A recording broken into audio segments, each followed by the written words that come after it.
Growth बघा कशी आहे, एकदम बारीक बारीक आहे. स्टंप एकदम लहान आहे. हा आणि बरोबर. आता स्टंपची जाडी किती आहे बघा, बघा तुम्ही बघा आता, पूर्ण स्टंपची जाडी आता स्ट्रॉंग आहे. हे बघा आता पूर्ण आणि जाड आहे, पूर्ण भरलेलं आहे. पूर्ण आज इकडेच नाही, तुम्ही इकडे बघा, तुम्ही हे बघा आता इकडं 3.5 महिने झाली, बरोबर आहे की नाही. आज जर आपण 3.5 महिने ऊस बघितला, तुम्ही फुटवा बघा जबरदस्त निघालाय. सर किती फुटवा असणे का ऊसाला? 10 ते 12 फुटवे बघा, आपण हे बघा बघू शकतो. जास्त आहे त्यावेळेची उंची. हा उंची सर किती महिन्याचं लोट त्यावेळेस आपण तेव्हा, त्यावेळेला काहीतरी 2-2.5 नाही असेल. म्हणजे आता 1 महिना झालाय. हो 2.5. आपण येऊन आज महिना झाला, 2.5 हा. म्हणजे 1 महिना झाला, बरोबर आहे की नाही. हा. प्लॉट बघून हा. त्यावेळेसचा आणि आवेळेसचा ऊस काय फरक आहे याच्यामध्ये? बराच फरक आहे, किती टक्के फरक पडलाय? 80-90% फरक आहे. काय फरक आहे? ऊसामध्ये उंची आणि फुटव्याची संख्या. आता जवळजवळ हे हा प्लॉट बघून आहे का नाही, जवळजवळ 10 ते 12 शेतकरी माझ्याकडे आता कृषी बॅगेचे हे केलं, माझ्याकडे बुकिंग केले. फक्त एवढ्या का ऊसावरती? हा एवढ्या ऊसावर.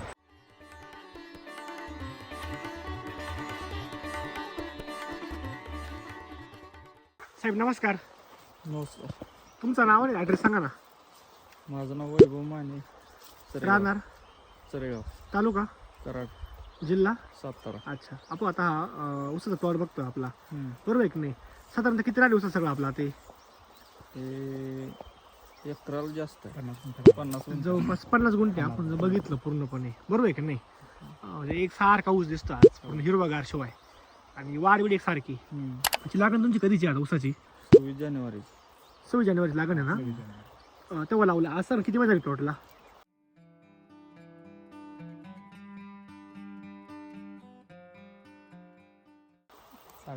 साडेतीन. 3.5 महिने झाली, बरोबर आहे की नाही. आज जर आपण 3.5 महिने ऊस बघितला, तुम्ही फुटवा बघा जबरदस्त निघालाय. सर किती फुटवा असणे का ऊसाला?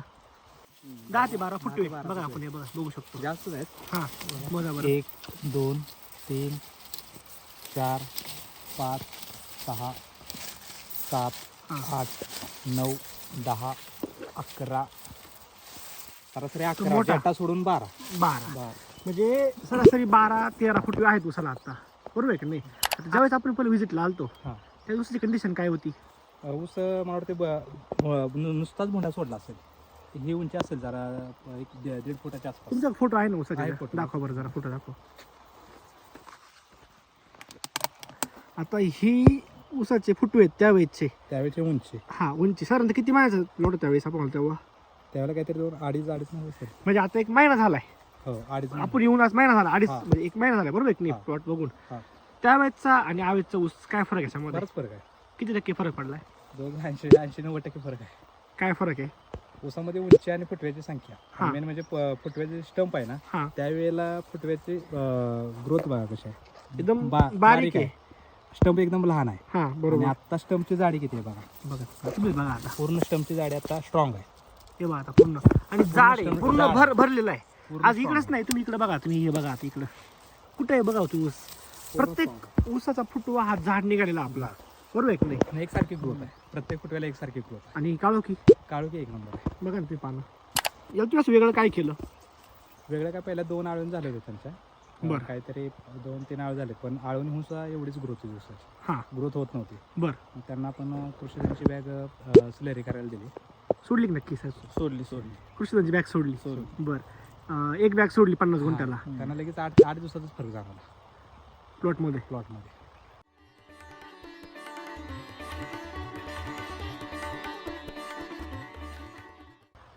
म्हणजे आज सरासरी एक गोण सोडून किती झाली आपल्या आज कृषीदांची? अजून महिना नाही झाला. नाही महिना नाही नवी नाही झालं. एक 20 दिवस.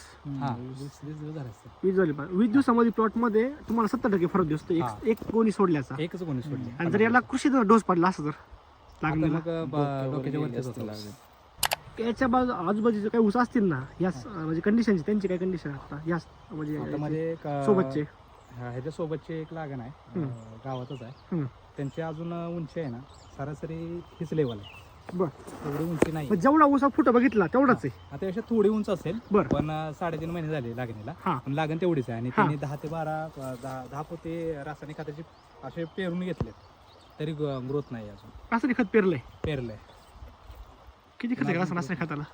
आता 10 एक तर त्याने कोण्या पेरले. पेरल्या 10 गोण्या 10 गोण्या. म्हणजे एक गोणीची किंमत मी 1800 रुपये पकडा. हा. 1819 रुपये. 1800 किंमत त्याच्या खाली एक पण गोण नाही आता. बरं तुम्ही पोटॅश जरी घ्यायला गेली हा. तर 2000 रुपये किंमत आहे आज. हो.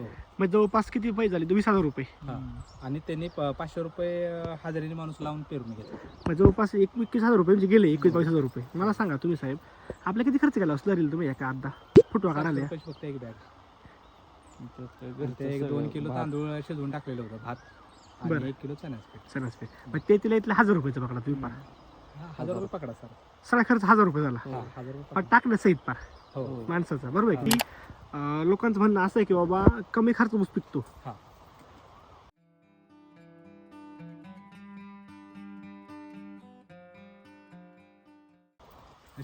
कमी खर्चामध्ये विषय असा आहे की बा आता रासायनिकच खर्च भरपूर होतोय रे. कमी खर्चात म्हणताच येत नाही तसं.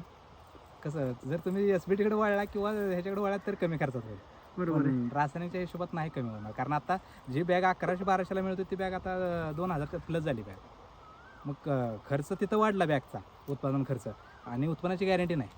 निघत नाही तेवढं जे नाही तुमचं 80+ निघायला पाहिजे निघाय पाहिजे ते निघत नाही. निघत नाही. रिवर्स यायला लागले आणि हे झाली लागण्याची परिस्थिती. खोडवा तर तुम्ही अर्ध्या टनानंच चालायचं खोडवा.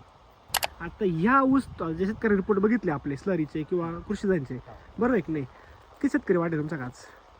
आता जवळजवळ हे हा प्रॉडक्ट बघून आहे का नाही जवळजवळ 10 ते 12 शेतकरी माझ्याकडे आता कृषी बॅगेचे हे केलं माझ्याकडे बुकिंग केले. फक्त एवढ्या ऊसावरती. हा एवढ्या उसावर. आता यांनी सुद्धा एक स्लरीची बघितली एकच यांनी लगेच slurry आता एक दुसरी टोमॅटोला स्लरी केली. हा का त्याला खत घालता येत नाही मग स्लरी केली. स्लरी केली. आता मागं प्लॉट बांधता येत ते हा प्लॉट आहे टोमॅटोचा बरोबर आहे की नाही. आता याने स्लरी केली परत त्याला. आज काल तयार केलंय उद्या सोडणार. का केली स्लरी? तुम्ही ह्या ऊसाचा रिझल्ट आपल्याला का होता त्यामुळं आपण त्याला बी सोडायचं हे घेतलं विचार केला. विचार केला. आता तुम्हाला त्याच्यापेक्षा याची गोणीची किंमत आणि गोणीची क्वालिटी कशी वाटली खताची तुम्हाला? क्वालिटी एक नंबर आहे. तो काय विषय नाही. आणि रेट? रेट तर काय कमीच आहे. 700 रुपये पोतं. पण ते 50 किलोची बॅग आहे 700 रुपये. अशी कंटेंट किती आहे याच्यामध्ये सर? कंटेन म्हणजे आता शेणखताला आपण पर्याय म्हणजे शेणखतात 25 कंटेन आहे. तसं म्हणायला फक्त म्हणायला येते म्हणायला 25% त्यात नाही त्याच्यात पण नाहीये तसं नाहीये. तसं नाहीये. नाहीये फक्त म्हणण्यासारखी येते. म्हणण्यासाठी शेणखतामध्ये 25% आहे पण तसं नाहीये. SBT मध्ये आपल्याला ते कंटेन अवेलेबल होतं. 13% कंटेंट आपलं हा, 13% 13. 13 कंटेंट याच्यामध्ये मिक्स आहे याच्यामध्ये बरोबर आहे की नाही?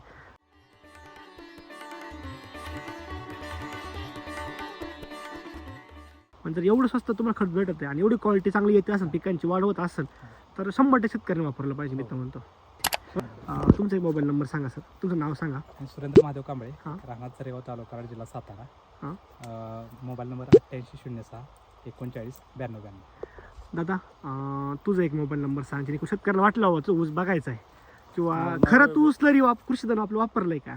माझं नाव तुझा वैभव मोबाईल नंबर माने. सांग. हां राहणार चरेगाव. माझा फोन नंबर आहे 84 59 72 98 77. ठीक आहे. धन्यवाद सर. धन्यवाद.